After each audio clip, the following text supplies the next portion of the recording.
troisième Pérec, Dafkav Gimel Amoud Aleph. Nous disons même Shlocha, Zebor Elo Echad, Zebor Elo Echad, Ushem Borim Elo Od Echad. Alors la Gemara, elle aura du mal avec cette phrase, ça veut dire quoi, Zebor Elo Echad? On a dit que le Bedin, les dîners mamonot, ils se règlent avec un Bedin composé de 3 dayanim. Zebor Elo Echad, on a l'impression que chacun, ça va être la question de la Gemara, Mishouma, la Gemara, elle comprend au départ que Zeborer lo Echad, c'est que chacun des protagonistes va choisir un tribunal.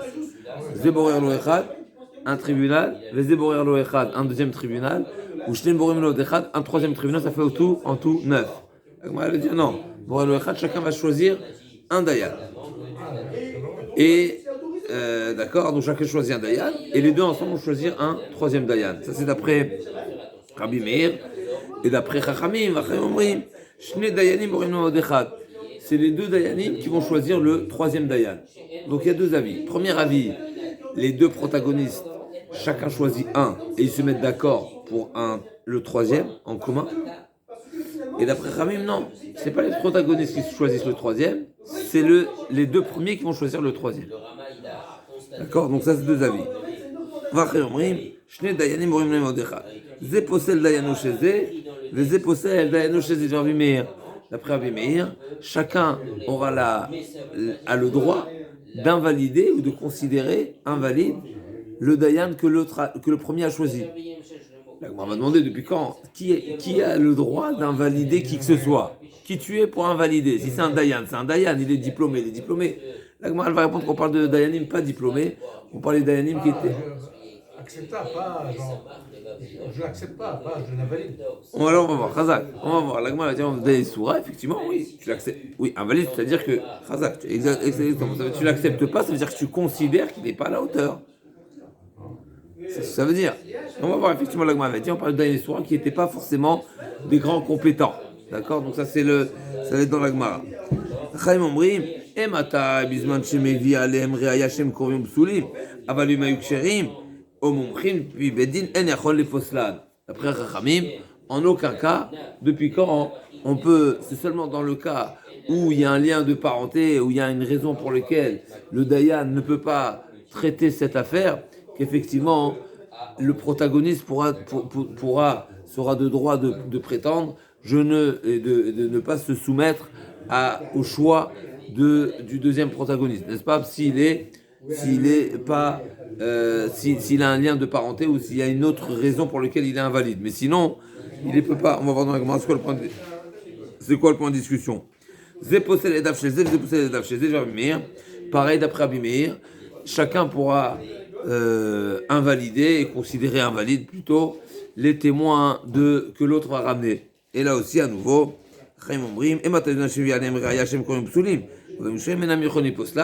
d'après Khamim, non.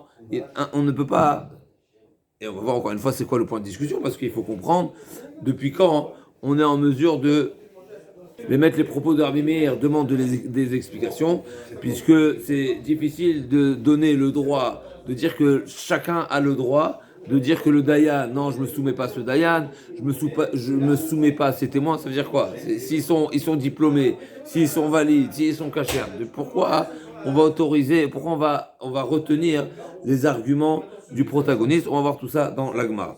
Donc, donc la Gemara comprend au départ, comme nous avons dit, que chacun choisit un tribunal, pas un juge, mais un tribunal de 3. Et donc, Zeborer lo Echad, chacun va choisir un tribunal, et tous les deux vont choisir un troisième tribunal ensemble. Ça va faire au final, on aura 3 tribunaux de 3 dayanim, ça fait 9 dayanim. Pourquoi? Ça suffit 3. Au total, ça suffit 3. Je ne sais pas où vous êtes en train de dire.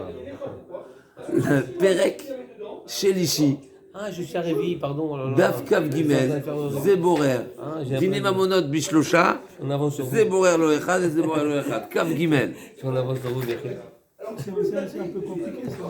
C'est-à-dire, on m'a dit bien sûr, évidemment, on n'a pas besoin d'un tribunal composé de 9 dayanim, mais chacun va choisir un dayan.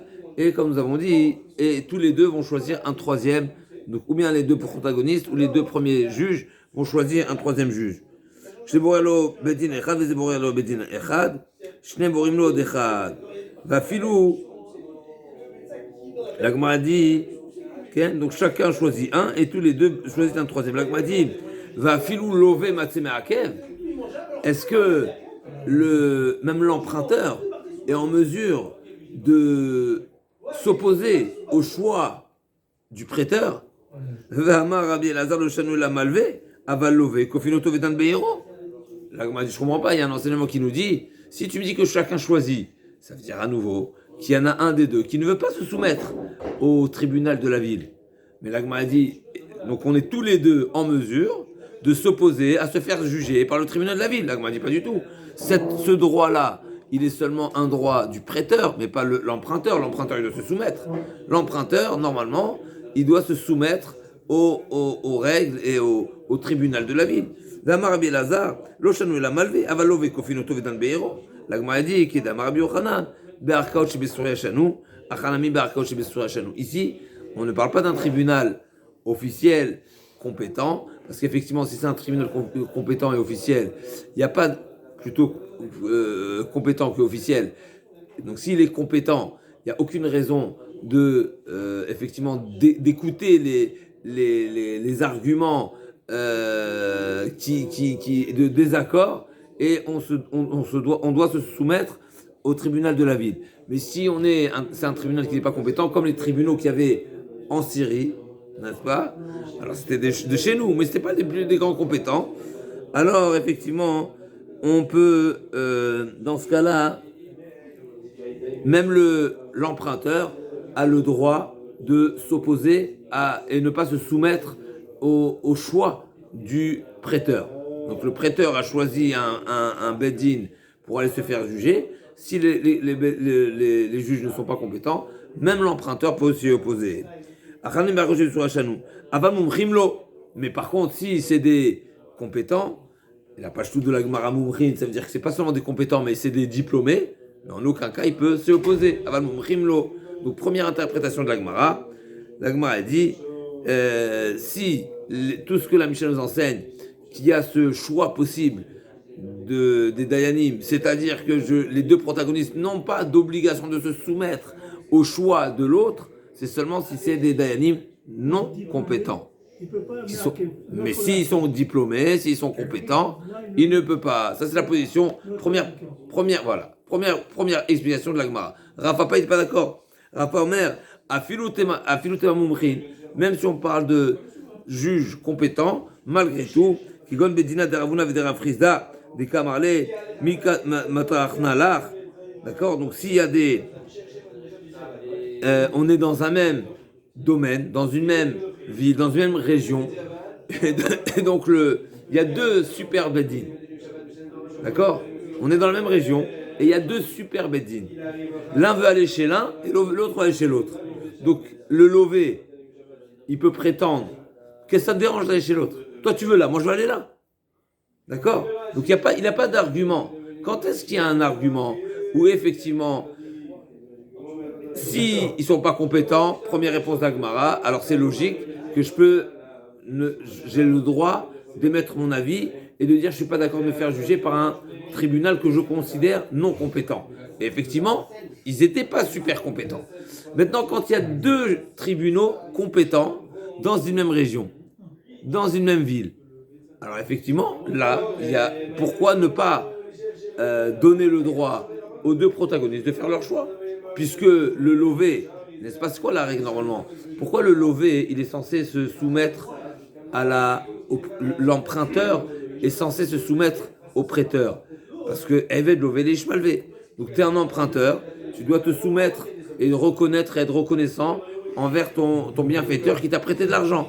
On va voir dans la suite de la Gemara. Ça c'est bien beau si c'est un tracas de se déplacer. Mais si de toutes les façons c'est dans la même ville, donc le prêteur ne peut pas dire à l'emprunteur suis-moi et c'est moi qui t'impose. Puisque je dis il y a un bedin à droite, il y a un bedin à gauche. Pourquoi ce serait pour toi différent d'aller à l'un chez l'autre? Moi j'ai une préférence chez l'un. Pourquoi je devrais me soumettre à ton choix? D'accord? Pourquoi le prêteur il a le droit pour le choix? C'est un problème. Eved lové et ishmalvé. Eved lové et ishmalvé. L'emprunteur est l'esclave du prêteur. C'est pas une question de force, c'est une question de devoir de reconnaissance. Je t'ai prêté de l'argent, le prêteur, l'emprunteur doit avoir cet sentiment de soumission quelque part envers celui qui lui a été qui lui a prêté de l'argent. C'est un pasouk. Eved lové le ishmalvé. Un emprunteur, il est considéré comme l'esclave du prêteur. Il a un devoir de soumission, de reconnaissance, d'obligation. Eved, lové, le ish malvé. Le lové, c'est l'esclave du prêteur. Donc on a deux interprétations dans la Mishnah. Ou bien, effectivement, on est dans un cas où ils ne sont pas compétents, ou bien c'est qu'il y a deux tribunaux compétents dans la même ville. Comme, par exemple, c'est un exemple, comme, par exemple, à la ville de Soura, où il y avait deux tribunaux de Ravuna et de Rav Chisda. Dans la Mishnah, c'est marqué dans la suite, et Chachamim disent, il ne peut pas. Donc il y a un problème ici. Si on parle dans la Mishnah, on a donné deux interprétations au début de la Mishnah, n'est-ce pas? À la première partie de la Mishnah. Ou bien on est à Soura, en Syrie, Bessoura Chanou, où ils ne sont pas compétents, ou bien ils sont compétents, mais il y a deux Batédinos compétents. Alors on ne comprend plus Rabbanan, alors c'est quoi celui de la Mishnah? Nan, Vachim Omrim, Shne Dayanim Borim Lahem Odechad, Veisalakat Kedamrinan, Bedin, Batar de Pasle, Léou, Azlou, Barou, Léou, Bedina, Achine. Là, elle demande, je ne comprends pas. Si.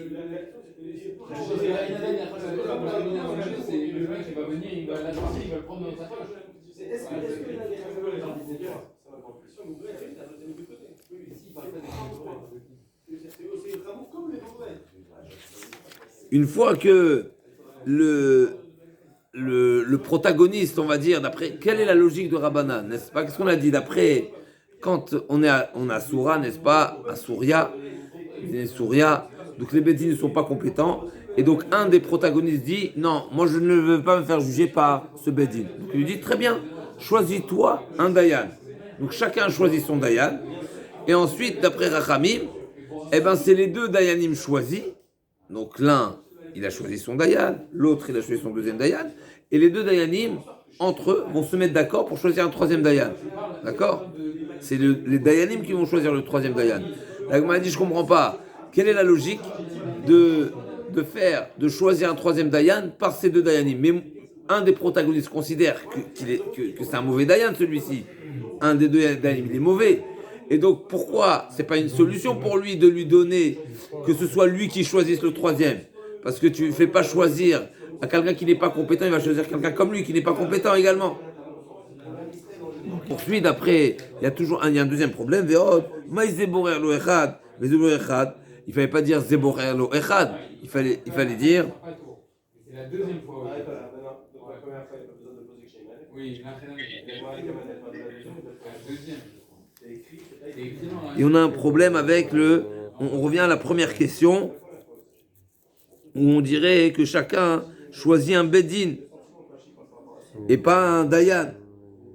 La Gemara dit et la Chikama chez Zeborer lo dayan echad et Zeborer lo dayan echad shne borim lo od echad.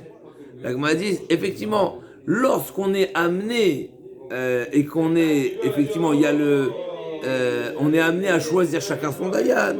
Chez Borerlo, chez Zeborer dayan echad, Zeborer dayan echad, chez borim lo od echad. Mais c'est pas dans tous les cas. Et donc la Gemara elle a répondu quoi?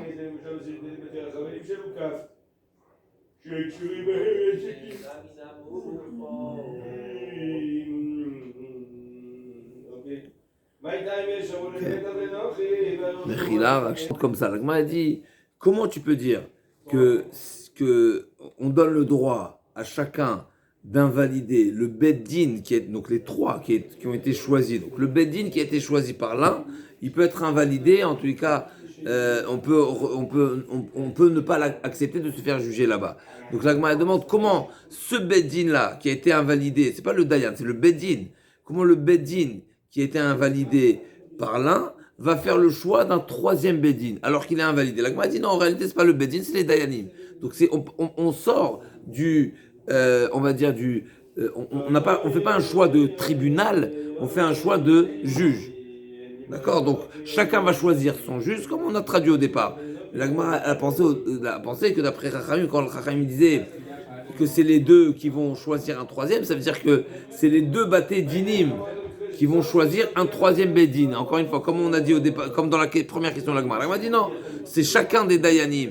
Donc ils sont des dayanim isolés. Donc le premier protagoniste a choisi un premier dayan, le deuxième protagoniste a choisi un deuxième dayan, et les deux dayanim choisis vont choisir un troisième dayan en commun.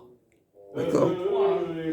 Donc chez Zeborer lo dayan echad, Zeborer lo dayan echad, et Shneem borerim, les deux choisis, les deux dayanim choisis, vont choisir encore od echad. Ma'ishna davde achi, l'agma dit amri mara mishudar bizera mitor, chez Zeborer lo dayan echad. Donc là ça va être une réponse à ta question Mordechai, qu'effectivement il y a un avantage, il y a un intérêt, mais encore une fois c'est pas ce que le Rambam dans la conclusion va dire.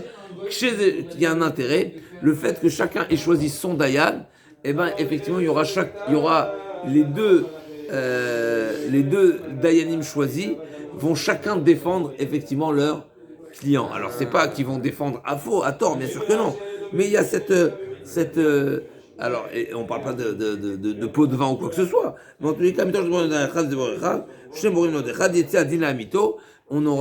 on a toutes les chances d'arriver à une conclusion qui est juste parce que effectivement chacun des dayanim quelque part vient d'un clan opposé. Et donc chacun va s'efforcer à faire au mieux pour essayer d'aller dans le sens de son client, même si encore une fois, c'est pas de cette manière, parce que sinon ce serait Chazé Shalom, un dîne qui est erroné, mais naturellement il y aura cette tendance de tirer à droite et à gauche, et le troisième qui va être là pour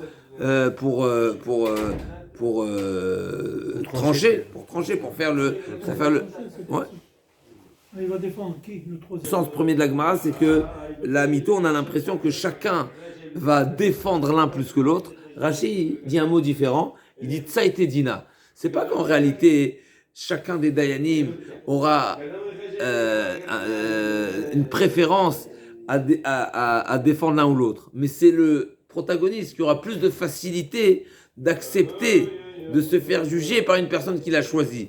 Pas parce que forcément le dayan choisi aura une tendance vers son client, mais ça a été dina, parce que je sais que ça a été mon choix. Une fois que c'est mon choix, je me soumets à mon propre choix. Comme ça dit Rachid, des tsaïté baledinim, des savar chayav, areani be'asmi birarti echad. D'accord? Donc lui va se dire, c'est mon propre choix, c'est le résultat de mon propre choix. Donc c'est plus dans tsaïté dina, c'est plus dans la soumission et l'acceptation du jugement que le jugement lui-même. Mais dans les mots de la Gemara, on a l'impression que c'est vraiment le jugement lui-même, il y a un roche sur ça, ok. La Gemara cherche à savoir, c'est quoi le point de discussion entre Rabbi Meir et Rabbi Yehuda, n'est-ce pas? Et Rabbi Meir et Chachamim dans la Mishnah. D'accord, donc Chachamim Omrim, qui est-ce qui fait le choix du troisième dayan? Qui est-ce qui fait le choix du troisième dayan? C'est les protagonistes ou les dayanim? Première marloquette de la Gemara, dans la Mishnah. Première marloquette dans la Mishnah, c'est quoi? Zeborer lo dayan echad, vezeborer lo dayan echad, ou shne borim lo od echad. Achei omrim, shne dayanim borim lo od echad. Donc c'est les dayanim qui choisissent le troisième d'après Chachamim. C'est quoi le point de discussion? La Gemara a dit, Nima bede Rav Yehuda marav kaim falgeda, marav Yehuda marav enadim chotim al ashtar, ela imken yodim mi chotem mahed. Rabbi Meir nitle de Rav Yehuda, Amarav, et Rabbanan nitle de Rav Yehuda Amarav. On a une halakha. Est-ce qu'il y a ce devoir de connaître qui est le deuxième témoin? Quand je témoigne et quand je signe un document, n'est-ce pas?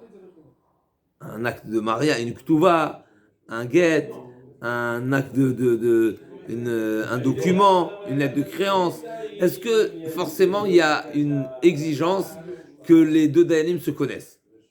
C'est une marloquette. Il y a un enseignement au nom de Rav. Ils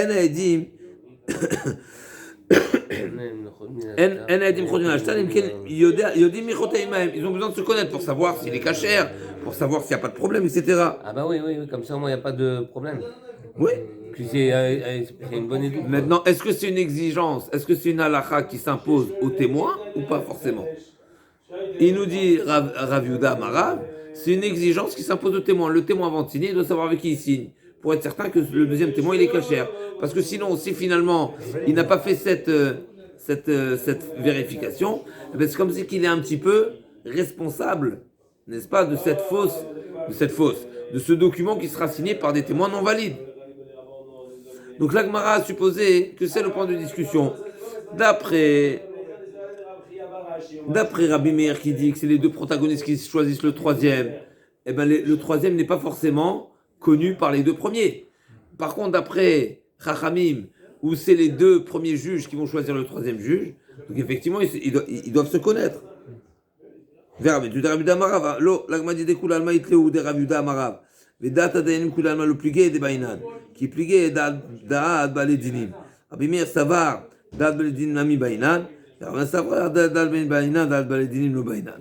L'Agma dit non, mais tout le monde est d'accord avec la notion de Rav, qui dit qu'on doit se connaître, on doit savoir, on doit avoir des informations, et on doit s'assurer qu'il n'y a pas de problématique entre les Dayanim ou entre les Edim. Parce que la Gemara fait ici une comparaison entre les Dayanim et les Edim.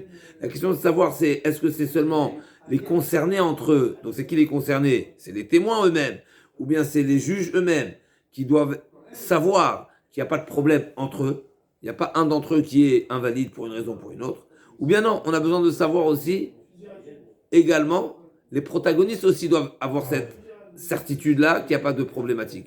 Rabbi Meir dit, les protagonistes également doivent être informés et doivent être assurés qu'il n'y a pas de problématique. Donc Rabbi Meir rajoute sur Chachamim.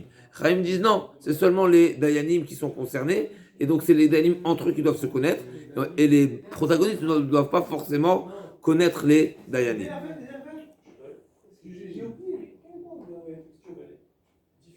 Goufa, Amarav Yuda, donc on va revenir sur ce dit-là. Amarav Yuda, Amarav, on est bon. En Aedim Chotmim ala Ashtar, et là Imken, seulement s'ils se connaissent. Tanem Yachim, Kachayu Nikiat Achib Yerushalem. L'Agma a dit, elle ramène une braïta qui nous dit c'est ainsi que agissaient les Nikiat Achib Yerushalem. Alors c'est intéressant parce que Rav, on a l'impression qu'il nous dit une halakha qui est une halakha qui s'impose, qui est un interdit ou une obligation pour tous. Et la braïta nous dit, elle nous parle de Nekiye Hadda'at Yerushalayim.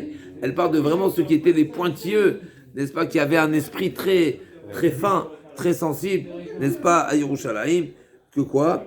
Lo hayu chotmim al ashtar, enem ken yodim michotem imahem, kach hayu Nekiye Hadda'at Yerushalayim aussi, lo hayu chotmim al ashtar, enem ken yodim michotem imahem, velo hayu yoshvim bedin, et pareil, ils ne s'installaient pas au tribunal, enem ken yodim yoshvim imahem, velo hayu nechsim besouda. Elemken Yodi Mimese Imahem, pareil, il ne s'installait pas avec n'importe qui pour un repas. C'est-à-dire que même un repas, n'est-ce pas, on ne s'assoit pas avec les Nekiya Hashem qui a été d'un grand niveau, il ne s'asseyait pas, il ne s'attablait pas avec des gens, des simplets qui risqueraient, Chazou Shalom, de faire baisser le niveau, hein,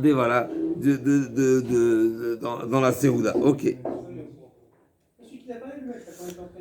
Zéposel Dayano Shelze, Zéposel Dayano Shelze, on a dit d'après Rabbi Meir, chacun est de droit de dire que il ne veut pas se soumettre à ce tribunal. La Gemara dit, et Chachamim disent non, c'est seulement s'il y a une invalidité qui est avérée, qui a un sens, qui est prouvé, etc., qui est avérée. La Gemara dit, Kol Kemine des Passil Dayané. L'Agma dit, je comprends pas, Rabbi Meir. Depuis quand? Qui est de droit de dire. Comment tu es possible? Pourquoi tu te prends? Qui tu es? Qui tu es? Amar Rabbi Yochanan, Barka Shebesura Shanou. C'est là que Rabbi Yochanan dit qu'on parle les tribunaux de Surah où ils étaient connus comme des tribunaux qui n'étaient pas suffisamment compétents dans la halachot de Torah, comme ça Rashi dit. Aval Mumchim, lo. L'Agma a dit, mais si c'est des mumchim, donc des diplômés, etc., non, on peut le dire, Bekishe, la mumchim, lo, midikaten sefa vachomrim, et matay dan sheviraya shemkonim psulim, aval mumchim mumchim, pubedin, et nechonim poston, mechlat Rabbi Meir mumchim, nami kama. L'Agma a dit, non, a priori, tu ne peux pas dire que Rabbi Meir lui-même est d'accord, que je suis limité, et bien même Rabbi Meir est d'accord que je ne peux pas invalider des Dayanim qui sont diplômés, alors que ça se figure dans les propos de Rabbanan disent, je ne suis pas en mesure d'invalider des diplômés. J'en déduis que Rabbi Meir pense que oui, je peux invalider des diplômés. Et donc, qu'est-ce que tu me dis? Qu'on est à Souria et on est des arcautes, on est des tribunaux qui ne sont pas, qui ont fait les études Roll, n'est-ce pas? Ils ont fait ils connaissent hein? Oui, ils ont fait comme ça Rashi dit, je vous le dis, Rashi, en haut il disait, à Kochi Besouria, chez Lo Ayubekin Bedin Torah. Donc, a priori, c'était des juges officiels, mais ils n'étaient pas compétents dans les dîners Torah. Donc, qu'est-ce qu'ils jugeaient? Qu'est-ce qu'ils jugeaient? Les Chora. Les carottes et les radis. Non, voilà. Alors, peut-être, encore une fois, c'est pas qu'ils étaient nuls, mais ils avaient peut-être ils étaient peut-être erronés avec des juges, des lois qui étaient chez les Goïms. Alors, là aussi, c'est très délicat parce que si on se trouve chez les Goïms, des fois, il y a la règle de Dina des Malchuta Dina. Enfin, oui, on doit se soumettre. Il y a la règle aussi civile qui Il y a la aussi. politique. Il y a la politique. Non, on parle pas de politique, on parle de juge maintenant. Ah, mais les politiciens, des fois, ils imposent leur loi. Donc, là, moi, je cherche à savoir ce que la position de Rabbi Meir. Et donc, là, a dit, Michlad Rabbi Meir, Mumchinami Kamar. Imayou Ksherim, Neesu ki Mumchin pi Bedin, Ven Yachol Poslan. D'après, Bémet, on ne parle pas de vrais Mumchin. Et Rabbanan ont simplement dit que si les Dayanim sont cachers, on ne parle pas de compétences, on parle de cachers. Cachers, c'est qu'il n'y a pas de contre-indication de se faire juger par ces juges-là. C'est pas des joueurs de cartes, ils n'ont pas de lien de parenté, etc. Alors là, d'après Rabbanan, ils sont Neesim Kemumchim, ils seront considérés comme des juges compétents qu'on ne peut pas invalider pour rien. Donc ça veut dire finalement le point de discussion ici n'est pas est-ce qu'on peut invalider, est-ce que les protagonistes peuvent prétendre ne pas vouloir se soumettre à un Bedin compétent, parce que là dans ce cas-là, c'est une évidence que personne ne peut invalider un Bedin quelconque. Par contre, s'ils sont pas Mumchim, il y a une marloquette. D'après Rabbanan, c'est seulement s'il y a une problématique de lien de parenté ou bien une problématique de paslout autre, comme des joueurs de cartes et autres, qui sont invalides. Là, effectivement, c'est un argument qui sera entendu et qui sera accepté. Par contre, si c'est pas s'il n'y a pas d'argument qui va dans ce sens-là, alors le Dayan sera considéré comme un Mumché, comme un compétent, et on ne peut pas refuser de se faire juger par lui. Tashma Moulo Rabbi Meir, local chez Possel, Dayan chez Mumché l'Arabim. A priori, à nouveau, on a l'impression que l'argument de Rabbanan, c'est Rabbanan dit Rabbi Meir, comment un protagoniste peut refuser de se faire juger par un Dayan qui est Mumché. Donc ça veut dire que Rabbi Meir, j'en déduis, que Rabbi Meir dit que je peux refuser de me faire juger par un Mumché. La Gemara dit non, Emma, Dayan, Chimchou, Rabbi Maleem. C'est pas on parle pas, il y a une différence entre un Dayan diplômé et un Dayan accepté. C'est-à-dire, il y a des Dayanim qui n'ont pas forcément les diplômes, qui n'ont pas forcément la smicha, mais on les a acceptés comme Dayan. Ils ont été votés, ils ont été installés, ils pratiquent aujourd'hui la justice. Et ben, d'après Rabbanan, une fois qu'ils ont été acceptés par la communauté, on ne peut plus revenir en arrière, et on ne va pas écouter les arguments, on ne peut plus contester. En tout cas, le protagoniste, ne pas le contester. Si effectivement, on s'aperçoit qu'on a fait un mauvais choix, alors il est possible que toute la communauté pourra changer d'avis. Ça, c'est pas le sujet. Mais là, le protagoniste, de dire non, moi je veux pas celui-là pour une raison invalide, non valable, eh ben il sera pas entendu. C'est ça le point de discussion entre Rabbi Meir et Chachamim. La Gemara demande Tanya Namiachi, donc la Gemara amène une preuve à cette interprétation. Léolam possède voler Hachkebe Alav Bedin Shemumche la Rabim div Rabbi Meir. Explicite dans la Braïta, où Rabbi Meir dit explicitement que tant que le Dayan n'est pas Mumche, tant qu'il n'a pas les compétences et qui est diplômé, alors le protagoniste sera toujours en droit de refuser de se faire juger par lui. Donc il en sort de cette braïta explicitement que Rabbi Meir est d'accord que si le Dayan il est Mumche, il peut pas refuser de se faire juger par lui. Véa Edim, la Gemara demande, ok, jusqu'à là tout va bien, on parle des juges. Maintenant qu'est-ce qui se passe des témoins? on a vu un deuxième point de marloquette dans la Mishnah concernant les témoins. Est-ce que les protagonistes peuvent refuser le témoignage un témoignage? La Gemara dit, mais les témoins, ils sont considérés moumré, parce que la notion de moumré, c'est quoi? C'est diplômé. Les témoins, il n'y a pas la notion de diplôme. Donc tout témoin, il est comme diplômé. Parce que tout le monde il est acceptable, Chazak ou Baruch. Et il n'y a pas, si ce n'est une raison valable, il n'y a pas de notion de diplôme, donc c'est comme si il est diplômé. Donc la Gemara dit, va et dit, dès que mon prime d'année, va mère des possèdes les daf chez eux. Aïtmar Allah, Marish Lakish, Pekadej Madavarze, Tane, Aedo. La Gemara dit, c'est impensable. Rish Lakish dit, c'est impensable de dire que Rabbi Meir a parlé des témoins, une paire de témoins. Et là, on parle du témoin, le témoin solitaire. Effectivement, il y a une différence dans la Torah, on sait très bien qu'il y a une différence fondamentale dans la Torah entre un témoin solitaire et une paire de témoins. Une paire de témoins, c'est des témoins, et c'est comme des dayanim, si on veut, qui sont diplômés, où on n'est pas en mesure de les invalider. Mais le témoin qui est solitaire, là, c'est différent. Pourquoi? La Gemara dit, mais de quel? Je ne comprends pas. Ce témoin solitaire, il vient témoigner comment? Tout seul. Il vient témoigner, mais il n'a aucun poids. Et si il a un poids, alors ça devient à nouveau comme s'il était compétent. Je vois, il peut faire. Razak, ça va être exactement le sujet de l'Agma. L'Agma dit, Edo, l'Emaï. Pour quel sujet? Quel domaine? Il y a les mamon. C'est pas un domaine financier. Ramon n'a pas fait. On accepte. Il est. Non.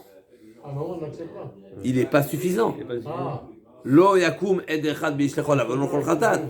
Il faut deux. Et si c'est simplement un témoin qui viendrait rendre chayav joie, donc imposer au deuxième protagoniste de jurer pour le contrer, eh ben il est valide. Comment tu peux dire non, je ne me soumets pas sur son témoignage? Mais la Torah a imposé, et la Torah considère que le témoignage d'un témoin solitaire est suffisant pour imposer au deuxième protagoniste de jurer pour le contrer. Un dayan peut être témoin. C'est pas le sujet.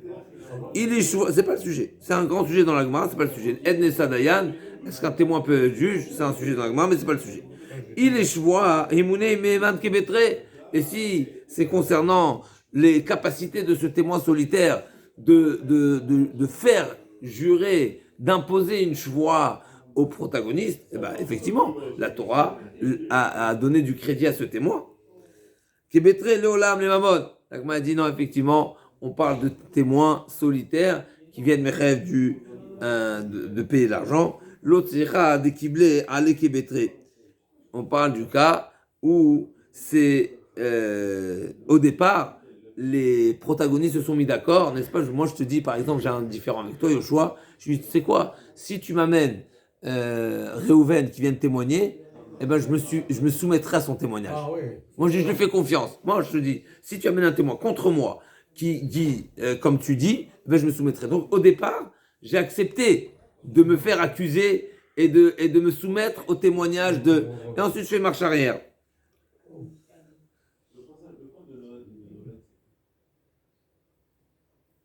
L'autricha des kilos avec Kébetré, Maïka Machman, des Matzé Adarbe. Et donc d'après, c'est quoi le chidouche d'après Rabbi Meir? A priori, il en sortirait que Rabbi Meir dit, même si au départ, je me suis soumis et je me suis engagé plutôt à accepter et à le témoignage d'un témoin, je peux faire marche arrière.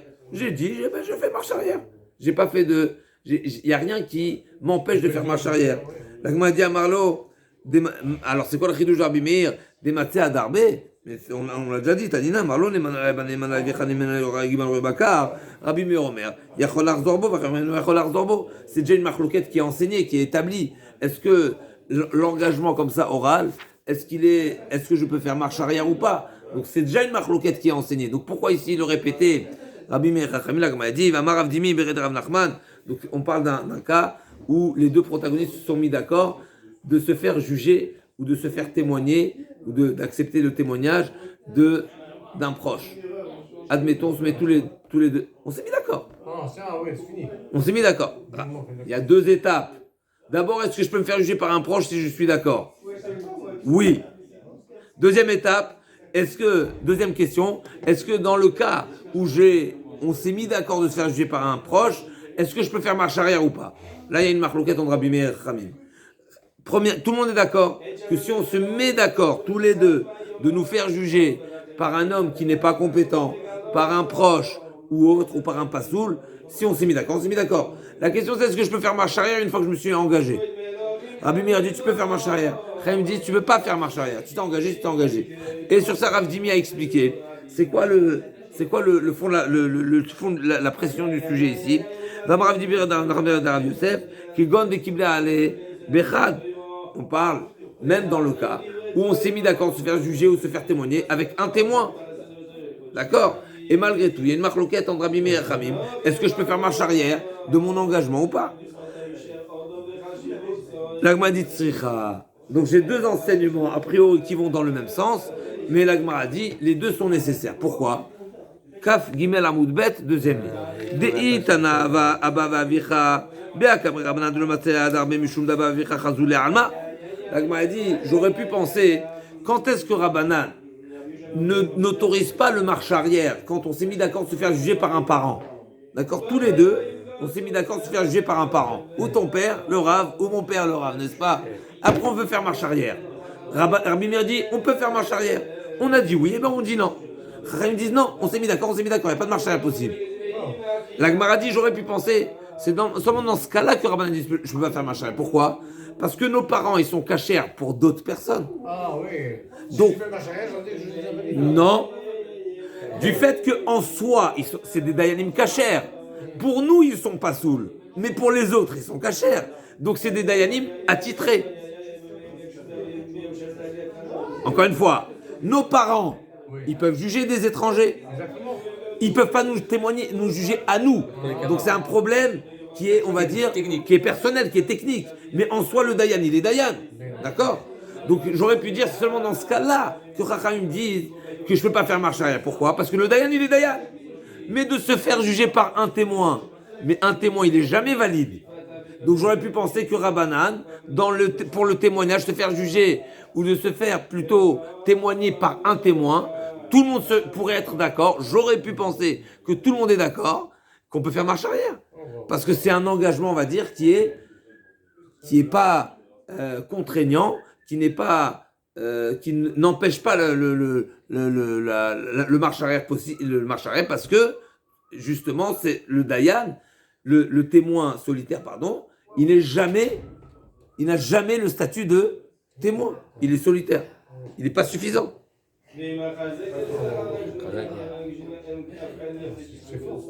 Aval, chad kebetre, dele alma alochazé. Par contre, un témoin, c'est vrai que je me suis engagé d'accepter le témoignage d'un témoin, mais c'est un engagement très ridouche, parce qu'un témoin, il n'est jamais valable envers personne.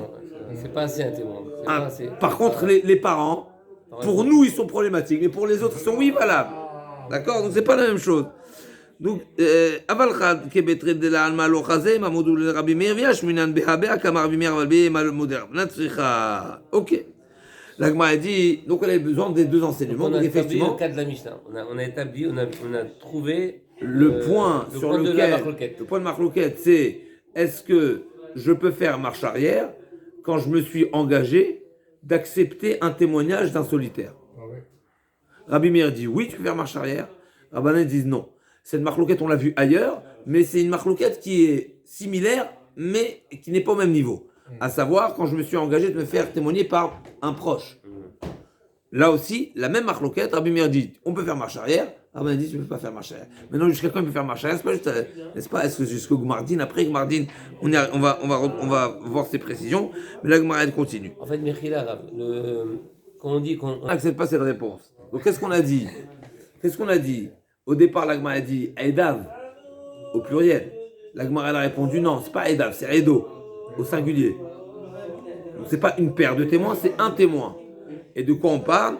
Où l'un a accepté, ils se sont mis d'accord, de se faire, d'accepter, de se soumettre au témoignage d'un témoin. L'Agma a dit, mais c'est tiré par les cheveux cette réponse. Pourquoi?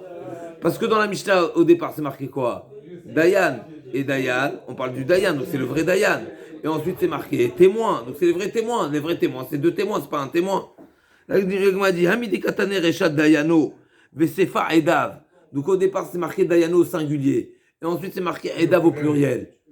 Mais ne me dis si tu voulais me parler au singulier, mais parle-moi au singulier, comme au début. Dayano, tu m'as bien dit au singulier. Dans le témoin aussi, parle-moi au singulier, précisément au singulier. Donc la Gemara n'accepte pas cette réponse que Eidav veut dire Eido au singulier. Alma, Dafka Katane, Marabi Elazar, Bahou, Ve'acher, les Posla. La Gemara dit effectivement, tu sais de quoi on parle ici? On parle du cas où le protagoniste, il n'est pas le seul à prétendre que le témoin est invalide, que les témoins sont invalides. Il est aidé avec une deuxième personne. Et donc finalement, toi tu vas demander comment une personne peut invalider un témoin. Réponse, non, je suis pas une personne, je suis deux. Je suis aidé. C'est vrai que je suis le protagoniste, mais je suis aidé par une personne étrangère. La Gemara dit, je comprends pas. Mais finalement, le protagoniste, il est nogué à Badavar. C'est jugé parti. Il a un intérêt d'invalider les témoins. Donc on ne peut pas accepter sa déposition. Donc si un des protagonistes, c'est vrai qu'il est aidé par un étranger, mais le protagoniste ça vaut zéro. Parce que lui il est intéressé d'invalider. Okay? Comme l'histoire qu'il nous a racontée hier avec le tribunal. Le tribunal était intéressé de faire fermer la société pour ne pas qu'il se... Voilà, okay? D'accord, donc c'est... Traloueda. Okay? L'agmara dit, mais bah, kol kemine, nous gavons tout à Maravara Bere de Ravika, qui gotchkara lavara. L'agmara dit non, tu sais pourquoi j'accepte on va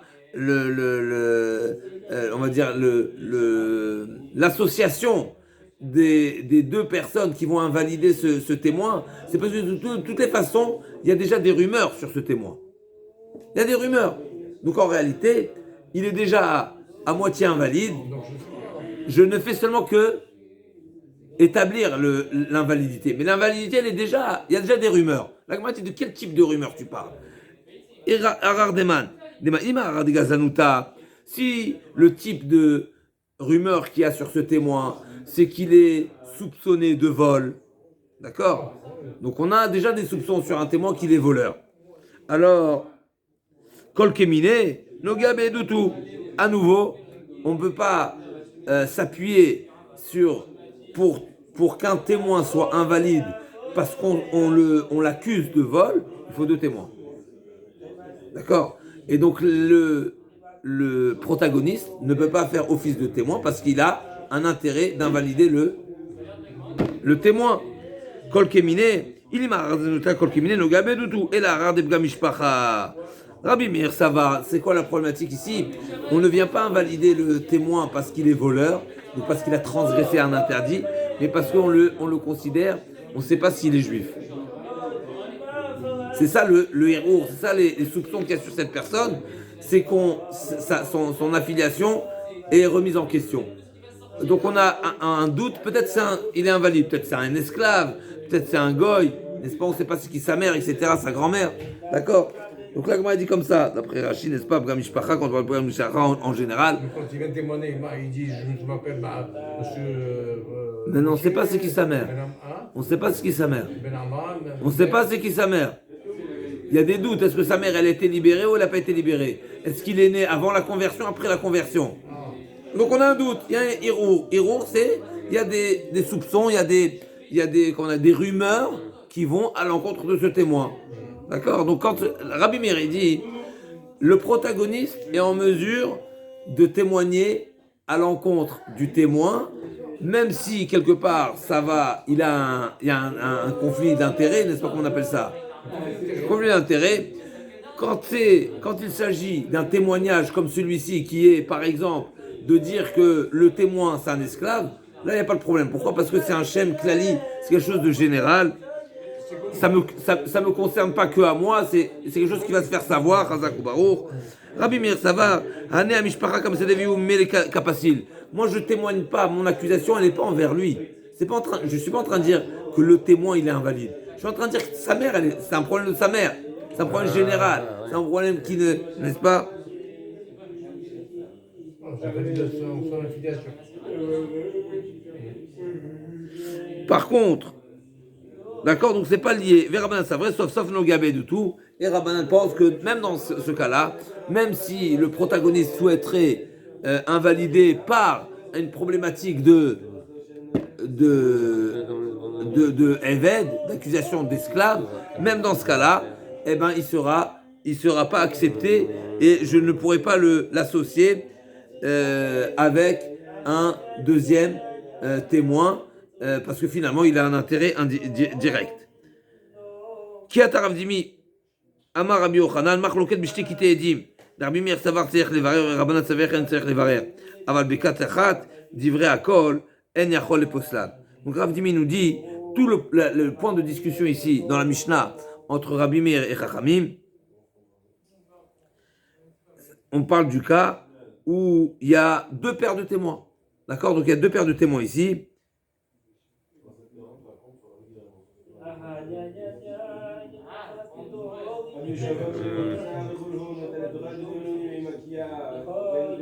Donc il y a une paire qui vient en faveur du prêteur, une paire qui vient en faveur de l'emprunteur, et l'emprunteur dit tes témoins sont invalides.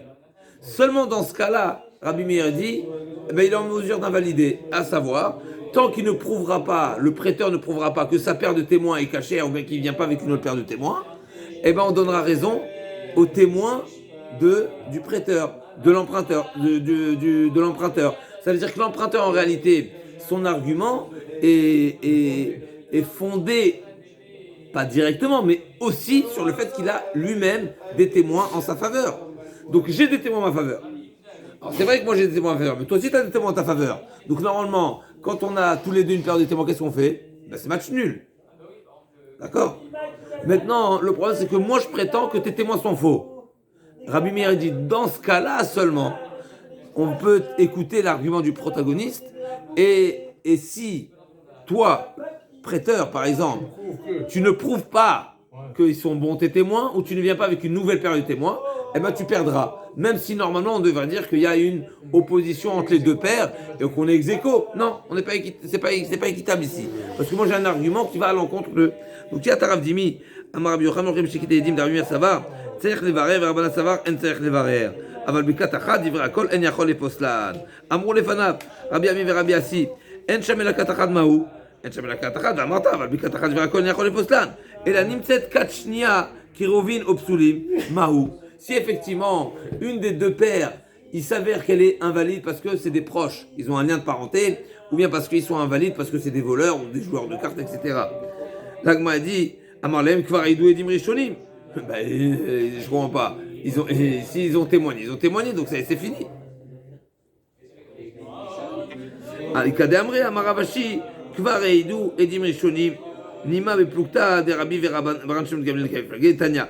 Abalidon Mishtar. C'est une marloquette qu'on avait vue dans Batra, il n'y a pas longtemps, on a vu ça à la fin de Batra. Donc ici, on a encore une fois, donc Rav Dimi nous a dit que tout le point de discussion entre Rabbi Meir et Chachamim, c'est quand il y a deux paires de témoins. S'il y a une paire de témoins, et donc chacun est épaulé et appuyé par sa propre paire de témoins. Là, dans ce cas-là, il y a une marloquette. Mais s'il y a une seule paire de témoins, alors l'Agma a dit, c'est évident que même Rabbi Meir est d'accord que personne ne peut considérer invalide les témoins que le protagoniste a apportés. Par contre, s'il y a une seule paire de témoins, s'il s'avère que la deuxième paire de témoins, effectivement, elle n'est pas saoule, elle n'est pas saoule. C'est vrai.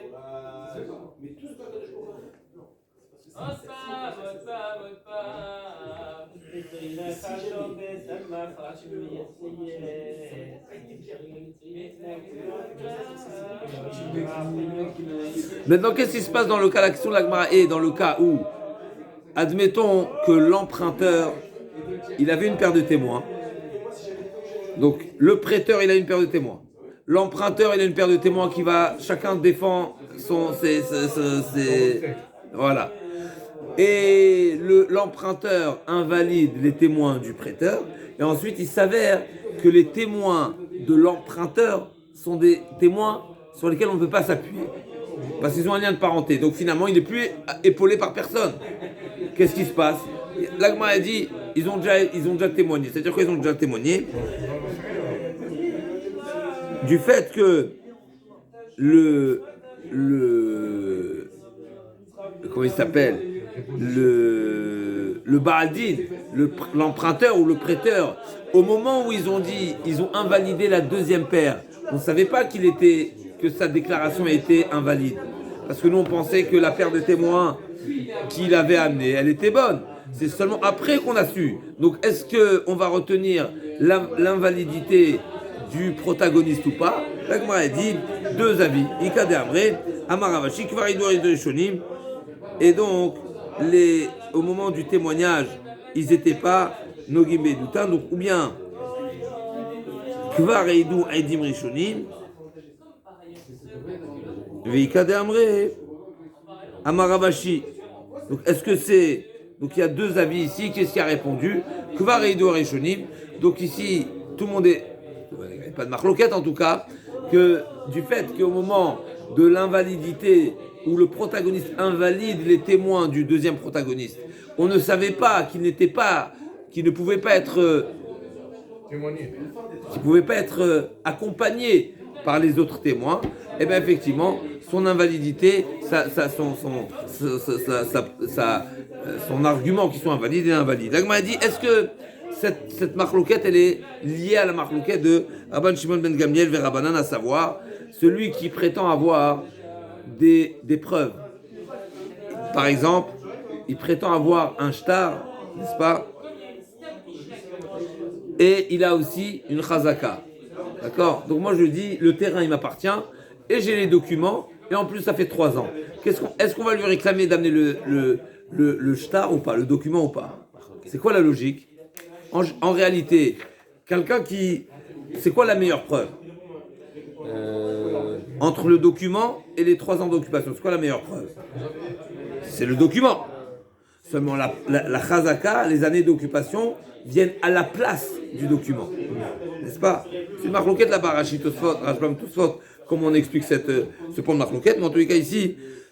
C'est la chazaka le plus fort. Non. La chazaka, elle fait sauter le document. Non, c'est le document le plus fort, seulement Il est valable. la chazaka vient à remplacer le document. Par défaut de document, je vais utiliser la chazaka comme preuve d'appartenance. Mais l'idéal, c'est le shtar. D'accord? Donc là, le problème, il est quelqu'un qui prétend avoir un shtar et aussi une chazaka. Qu'est-ce qu'on va lui demander? Amène le shtar ou amène tes témoins de chazaka? Machloket, la Gemara a dit.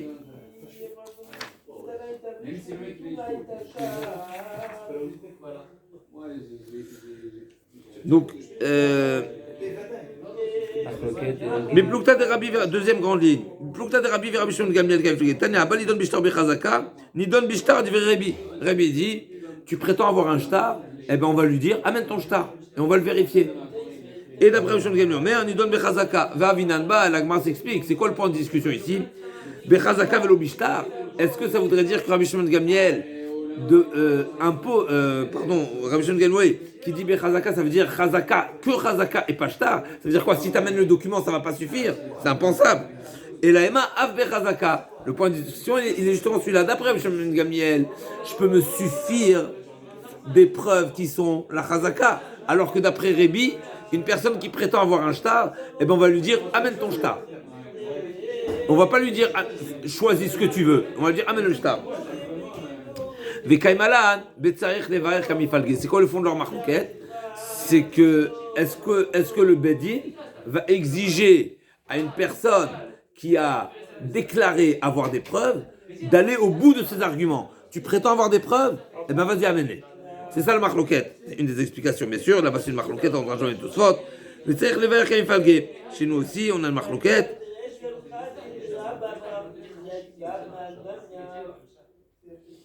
Comme par exemple, l'exemple de Rachi ici, qui est ramené par Tosfot également.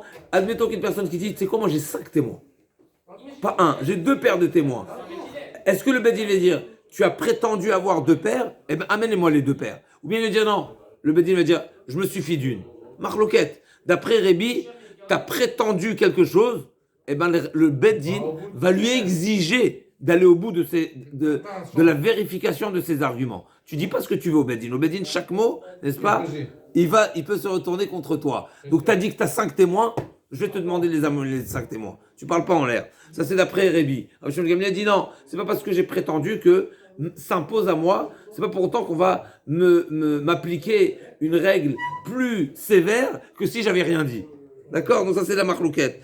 d'après Rashi, d'après Rashba, mais quand même, c'est répliqué. L'Agma dit l'eau.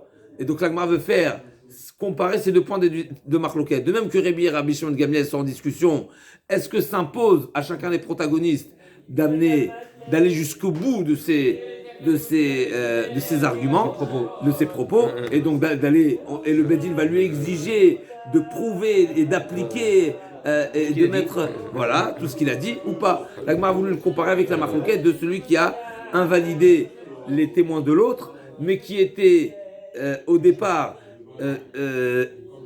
qu'on appelle ça, appuyé par ses propres témoins, et au final, il s'avère que ses propres témoins sont invalides. Donc, est-ce qu'on dit, mais au final, au moment où t'as dit ou pas, l'Agma a voulu comparer les deux marloquettes. L'Agma dit, l'eau, alibadar gamien, le kulam le pligué, qui pligue alibadar Rabbi. Des Rabbi Meir qui Rabbi, effectivement, Rabbi Meir qui pense que je peux être possel, eh ben il pense comme Rabbi, à savoir qu'il est nidon bishtar, verabanan marlechat kan ukama Rabbi Atam, et la bechazaka, des mikor shtarakate, aval achad ane edim, la mikor edim achine kate, afilu Rabbi modé, de en tsarir levarer. Là, juste un instant. Rashi, ici, la version est que d'après Rabbi Meir, on n'a pas besoin d'être Mevarer. Donc Rabbi Meir devrait penser comme Rabbi Shimon ben Gamliel.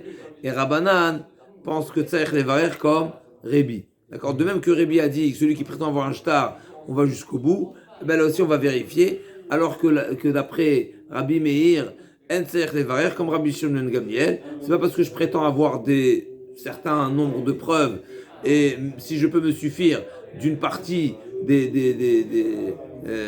preuves, eh ben on va pas m'exiger la totalité. Et ça, l'Agma répond Aliba de Rabbi Shimon Gamliel, Kula Malo Pligué. Bien sûr, tout le monde, il n'y a pas de marloquette, c'est-à-dire si on pense comme Rabbi Shimon Gamliel concernant la marloquette de Shtar et de Chazaka, alors là aussi il n'y aurait pas eu de marloquette. Qui pligué Aliba de Rébi. Rabbi Meir, qui est Rébi. Rabbi Meir, il pense comme Rébi, à savoir. C'est quoi la version ici de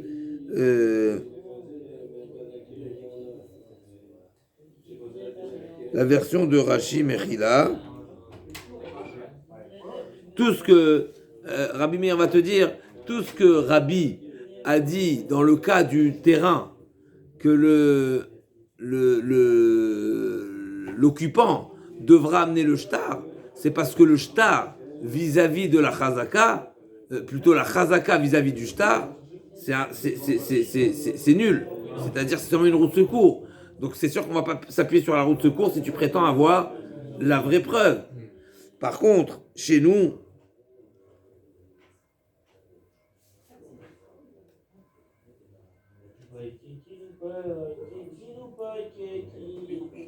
s'il venait prétendre j'ai deux paires de témoins, les deux paires de témoins ne sont pas plus qu'une paire de témoins. La Torah dit al pichem edim lavar, tre kemea, deux témoins ou 100 témoins, c'est la même chose. Donc il n'y a aucune raison d'exiger qu'il amène les deux paires de témoins.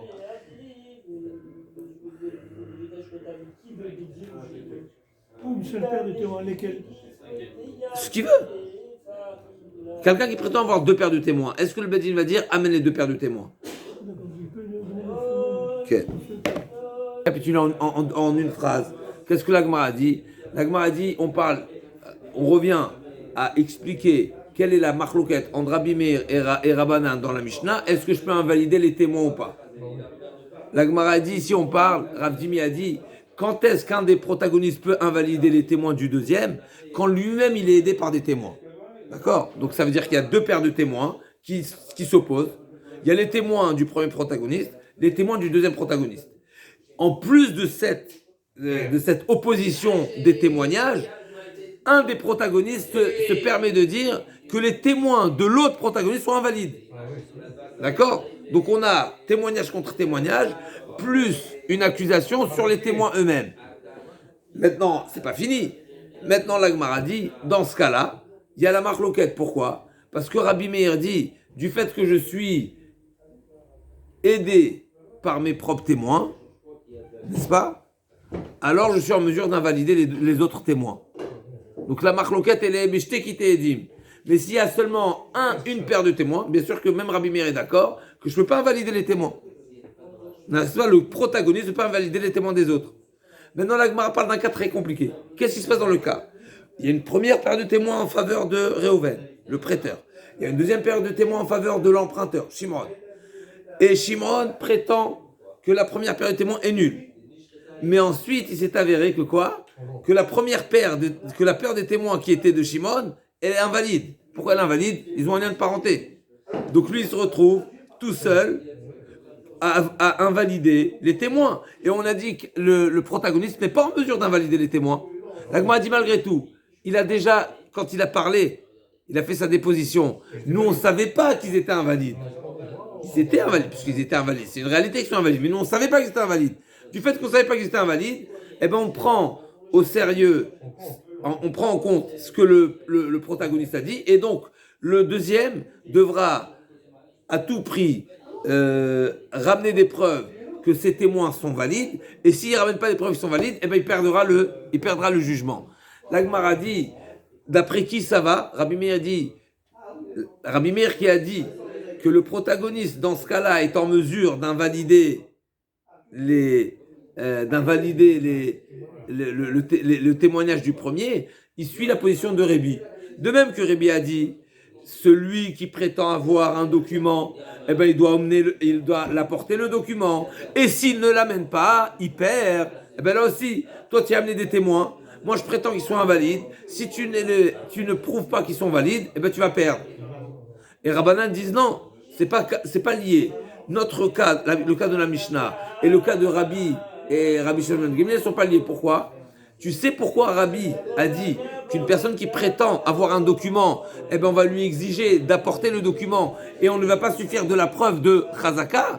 C'est seulement dans ce cas-là. Parce que Chazaka n'est seulement la roue de secours du shtar. Et c'est pour ça qu'on n'a pas de considération pour la Chazaka par rapport au shtar. Le shtar, c'est une preuve irréfutable. La Chazaka, il peut toujours avoir un certain doute, on va dire, et c'est seulement encore une fois, c'est par défaut. C'est quand je n'ai pas de document que je me suffis de la Chazaka. Une fois que j'ai prétendu au Bedin, au tribunal, que j'ai le document, eh ben, ce sera à lui d'amener le document. Et même Rabbanan peuvent être modés que dans ce cas-là, effectivement, s'il n'amène pas le document, il perdra la justice. Alors on se retrouve.